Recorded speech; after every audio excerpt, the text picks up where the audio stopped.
All right, guys, so we got a good interview for you today with Kyle Burt. I gotta tell you, I'm having a lot of fun getting back to these interviews. It's just been great reconnecting and mixing up with some really smart people. Kyle's no different.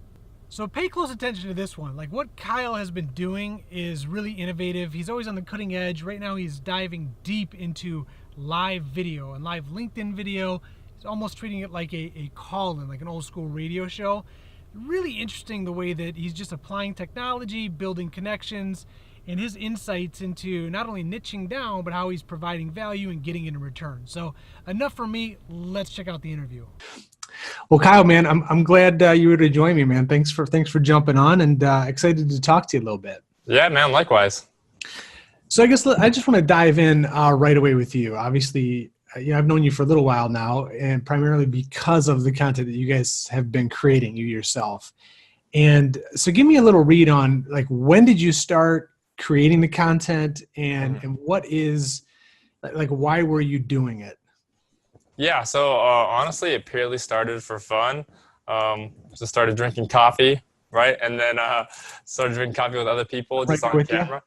So, and it was like purely like a fun thing to do, but also like I knew that there was like the social media thing going on, and I'd been creating content on LinkedIn just like everybody else. Like, I was running out of ideas to create content. I was like sitting there like trying to like think of, okay, what kind of video can I make today? Because like making videos and putting yourself out there to me is fun.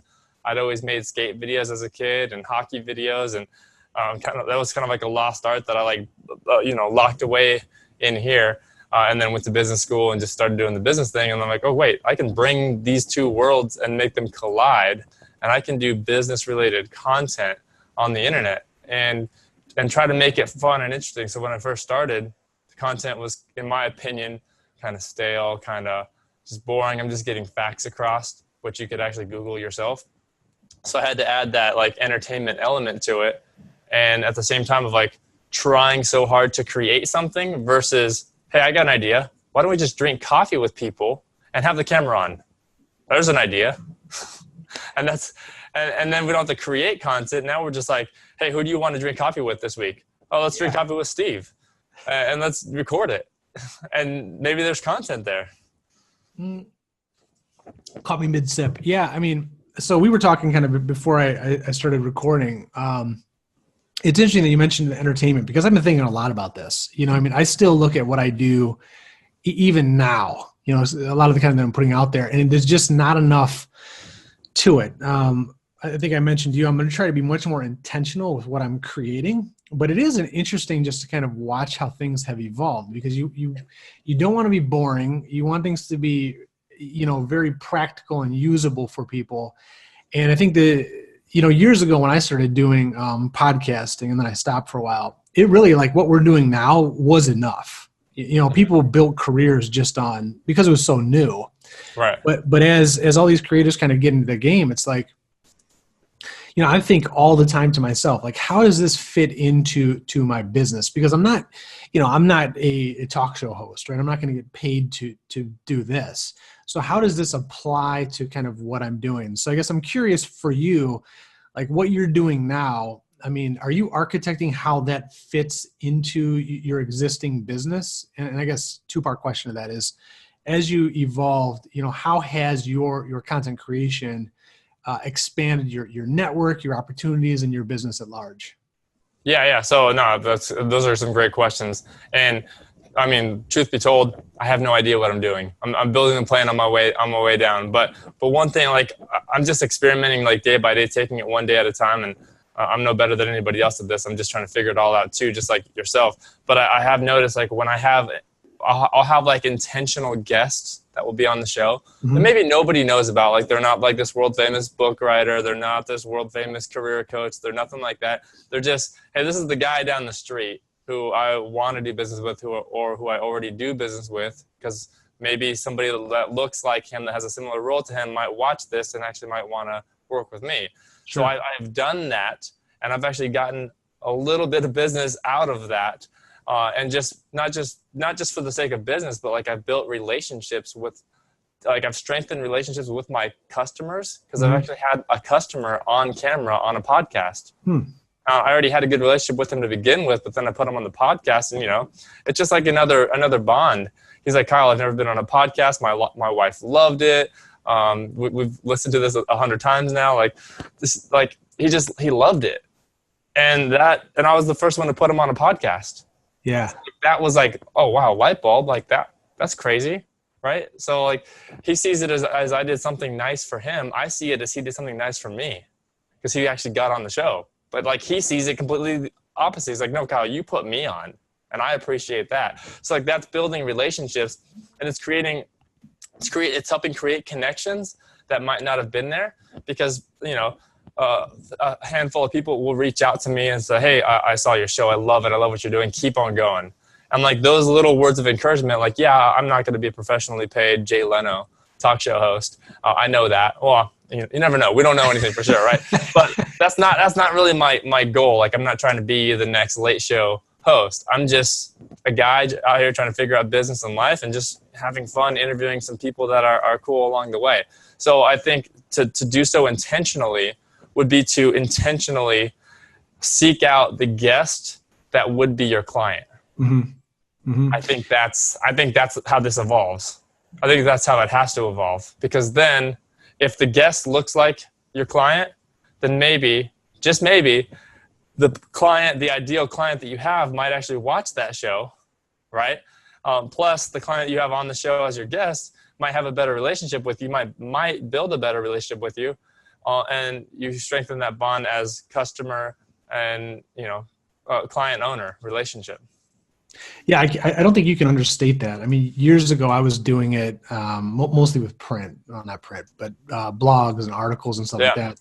And we called it reflective marketing for whatever reason. It just seemed like it had a nice ring to it. So we called it reflective marketing. But it's interesting because what you're doing, I think there's a huge advantage to that. Particularly if you can get your customers to be comfortable on camera and comfortable sharing some of their insights and being very authentic with it. Like, it can go a really, really long way, because as you and I know, we kind of live this content world, and it's always interesting to me when I go into environments where people are not as active and paying attention to this stuff as people like you and I may be, the lack of awareness. I was at a thing about a year ago.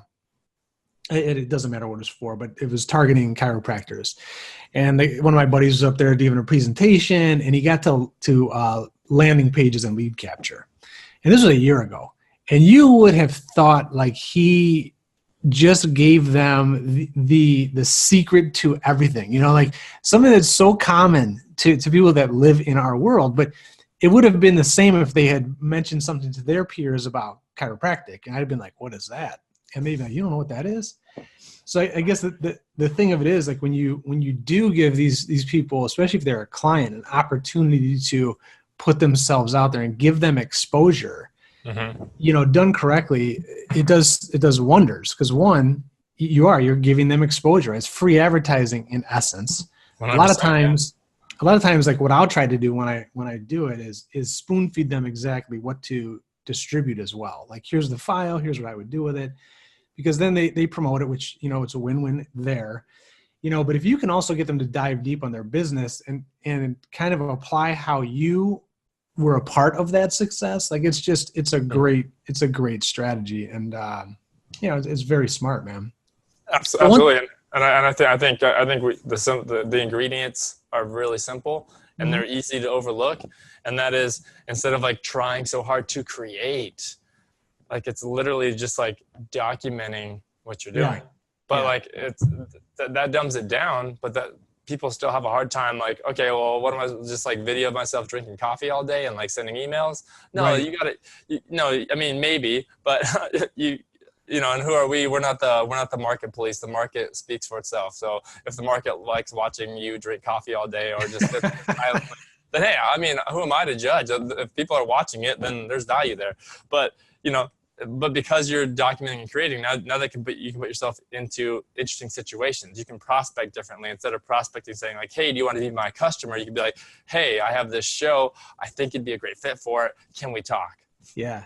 And if everyone in your market is prospecting like, hey, be my customer, and you're prospecting like, hey, check out my show, please. I think you'd be a good fit for it. And here's why. That's different. You already stood out differently. Yeah, no, totally. And one of the things that I've really enjoyed, like as I've been connected to you, watching you, like you've been very, I don't know if aggressive is the right word, but you're very much trying all these new things on the fly, and I like watching you try them. And so, definitely one of the new things, and I know I want to talk to you about it. You've been doing the LinkedIn Lives, Yes, which is pretty new. I don't even think that they've rolled it out to everybody yet. No.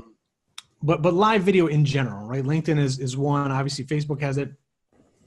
How, I guess, if you can walk us through, well, A, how are you using it? Like, why live versus recorded?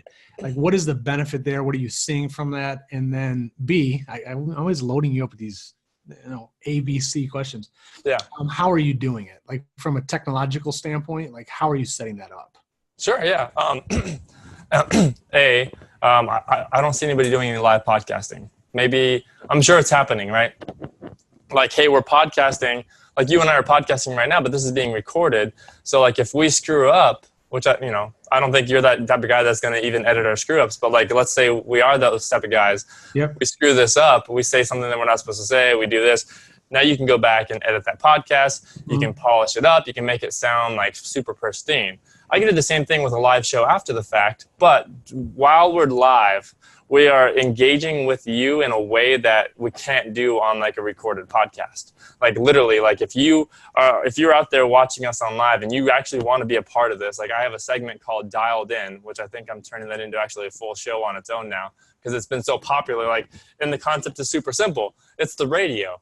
You call in, but you're calling into a live show. We've been doing this for years, but now doing it on LinkedIn, on live video, there's something about it, man. This gentleman, and I'll share his name because it was live. I mean, you can't hide from live, right? Gentleman, Alex White, called in, and I was just doing like this test, like dialed in. He called in and he unloaded like his life story of like, that man, I'm at the lowest point of my life right now. I just needed to talk to somebody. I just need to talk this through. And like, it was super unexpected. And that could only be done on a live show. Like that unexpected moment. Like I told people to call in with tech. We're going to talk about tech today. First caller I get, like, as if I'm a therapist, he calls in and he just unloads like the deepest, darkest time. And I sat there and listened to it and I'm fascinated. And I watched the viewership just like ticking up, like, what the hell is going on here? Like, this is crazy. And at the end of that call, like, he just said, Kyle, thank you, man. I just needed to get this off my chest. Yeah. And that created a space. It created this space that, unlike traditional radio show maybe where like be caller number 6 and you're going to get these tickets, like, okay, well, yeah, whatever. But no, I was like, hey, just call in if you want to. And it was just like an open forum and it was cool. It was wild. And then back to your point, it's live, man. So there's no editing. I mean, I'm editing while we go. So like I'm literally live DJing. So this kind of goes into the tech behind it. Like I'm literally doing most of it from an iPad. I'm tech DJing with, camera 1, camera 2, as I'm doing it here on Zoom. So the same thing, I'm just live DJing what I want you to see as the audience and trying to give you the full picture, trying to keep you engaged by constantly switching things up and constantly changing cameras back to show my guest versus showing me, right? So I'm just constantly doing that as a way to bring you in even more and make it not as stale and boring, even though I got this boring white wall behind me that I'm going to change soon, right? So it's just like I'm using apps to get this done, and there's no right or wrong way. I'm just a science experimenter in this. It's pretty sweet.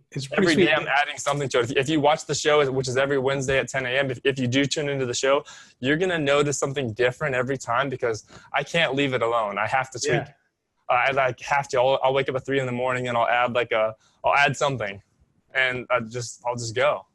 I love it, man. I mean, it's so cool. What are you using for the camera changes? Well, I want to be careful. I want to be careful there because I'm using one thing, but I'm going to use something else tomorrow, which is tomorrow's Wednesday. So I've been using Switcher. Got it. Switcher Studios. I love Switcher Studios. It's just an app.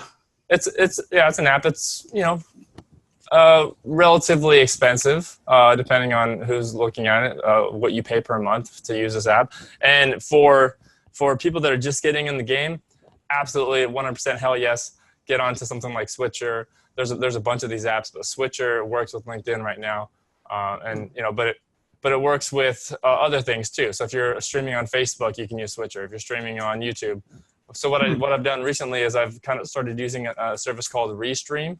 Yeah. And now I'm streaming literally everywhere. I saw that. So I'm streaming everywhere all at once.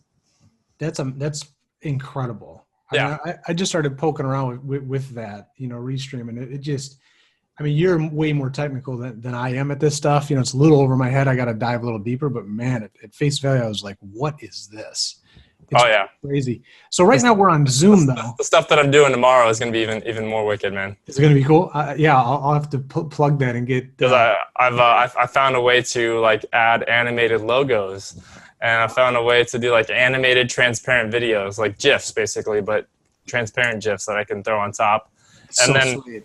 And then it's super early, but I'm messing around with like pulling in LinkedIn live comments. Yeah. Because my audience is on LinkedIn, so. Yep. Streaming everywhere. There's like 2 people on YouTube watching me, 0 people on Facebook watching me, and Periscope is funny. Like Periscope, all of a sudden 10 people showed up. I don't know how Periscope actually works, but like it just people found it. I don't know how. Yeah, it's super interesting. So right now we're on Zoom, but you're still doing the camera switch over. Yeah. Like, is that just changing the feed? Oh, I'm just doing it in Zoom right now. There's a little video icon in Zoom that you can just, depending on how many cameras you have connected to your computer, you can just keep on switching it. So like this right here, this is the camera. This is the Sony a6300 in webcam form. And then when I switch over to this Logitech webcam right here, then I can show you the actual camera that's sitting right there. Oh, so I'm literally just switching to it. That is really slick, man. Yeah. Really and then I got the really, really bad FaceTime. Oh no, the FaceTime camera's not gonna work. Never mind. I'm using an extended monitor. I won't even do that. It'll just be a black screen if I switch to that. But yeah, with Switcher, I'm able to I actually use iPhones. So this would be my other camera. No kidding. Yeah. So this is the exact room that I'm doing the show tomorrow. It's the first time I'm doing it with a guest in here. I've done it with guests remotely, but literally I'm gonna have myself probably here and the other guest there, and this camera is going to be pointed to them like so on this side, right? So I'm going to be able to like camera 1, camera 2, like switch back and forth. While I'm talking, it's on me. While he's talking, it's on him. And I'm just literally tapping on my iPad, like literally tap, tap, tap, tap, tap. It's so easy. So easy. That's so crazy. So as you guys evolve with the show, like right now, you're creating content, a lot of interview content. Are you doing that? I know we just talked about kind of with intent, but is there are you mapping this out for? I guess a better way to ask it. Do you sell through it, like calls to action to like, if you're looking for this, or do you just leave it as is? How do you take it from content, message, interview to, eventually some type of transaction with people that may be interested? See, I haven't actually done that, but I've gotten a couple customers just because they've taken an interest in me, because they took an interest in the show, and they're taking an interest in me, and they're like, Kyle, what do you do? Then I tell them what I do, like, oh, I actually kind of need that service, and then that was it. So, but at the same time, I'm not against selling through it, so that's something I may experiment with in the future. But I don't want to create a 3 a.m. infomercial of why you need to buy these copper-plated pans. So yeah. I don't want that. So it's a very fine line. And Gary Vee is somebody that I look up to. I know a lot of us look up to him. But like he says it best, man. You want to be the show. You don't want to be the commercial. Yeah. Be the show, not the commercial. Yeah. By being the show, that's how you get influence. People want to be educated and entertained. They don't want to. Like the second we know we're being sold to, whoosh, shields up. All right, I'm out. Next, let's see what Steve's up to, because Kyle's trying to sell me some thing that I don't need. Like I don't need a phone system. I don't even own a business. Yeah. Well, and arguably you could say, well, then don't watch my show, because I'm trying to sell phone systems to people who own businesses, and that's why I want to watch the show. But you don't want to just be selling all the time. So, but you got to come in with that right hook every now and then and ask for the sale. in a way that you do is the way that I'm doing that is I'll do it with other videos. So my live show, I'm going to keep that in an interview series, but I might release a video on a Monday that's about, hey, here's like the 6 reasons why your internet sucks at your office. Yeah. Oh, and at the end of that, oh, by the way, I sell internet services. So just in case you need somebody and you don't have anybody, I could hook you up. But I gave all that value first. Yeah, so that's how I would do it. Yeah, I think we're in the same boat there, and it's interesting where I see a lot of companies getting not tripped up, but it's the fear of actually sharing it, right? Yeah. So to your point, you don't need to sell it. I mean, even what you've done just here on the Zoom, there's a lot of people that wouldn't want to share that, which is to their detriment. I think when you come out and you share, so I tell my clients and my peers all the time, it's like, I can tell you exactly what I do, A to Z, no problem. Yeah. It just like you could, or any business can for that matter. And yeah, some people that are really sophisticated and very talented, maybe they go run with it. Awesome, right? They're going to know you gave them the kind of the momentum to do that. That's fantastic. You got to be okay with that. Yeah. But the majority, I mean, the large majority are going to want to know how you're doing it, want to have an expert handle it. And yeah, I mean, because you're creating the content, you get the business as a byproduct. Right. And I can tell you right now, like what you're doing, just as we're spitballing, I mean, looking at how you are creating this show, right? For me, like I'm watching that and literally I'm kind of like, okay, Kyle, how much is it going to cost me to have you set this up for me? You know what I mean? Because I see, what you're doing it well. You don't have to sell me anything. Like, it's an inquiry. Like, dude, can you do that for me? Dude, it's funny you said that because I've had requests about that. I'm like, that's great. I'll tell you exactly what I'm doing for free because that's not really my business model. But like, I'm getting, not so many. I've gotten like 6 requests. I'm getting so many requests now. I got like 6 requests. Like, hey, Kyle, we pay you to consult with us on how to set up your live show? Yeah. I'll just tell you how to do it. That's not really my business. But, maybe it should be. I don't know. Maybe it should be. Yeah, but it goes to show you though that like it works. Like when you actually let people see your expertise, whatever it is, you gotta let them see it. Most people are gonna be like, okay, man, that's amazing. I want that. And of course, what are they gonna do? Then go look and find somebody like randomly on Google? No. They're gonna come to you as the expert. It works almost every time. Right.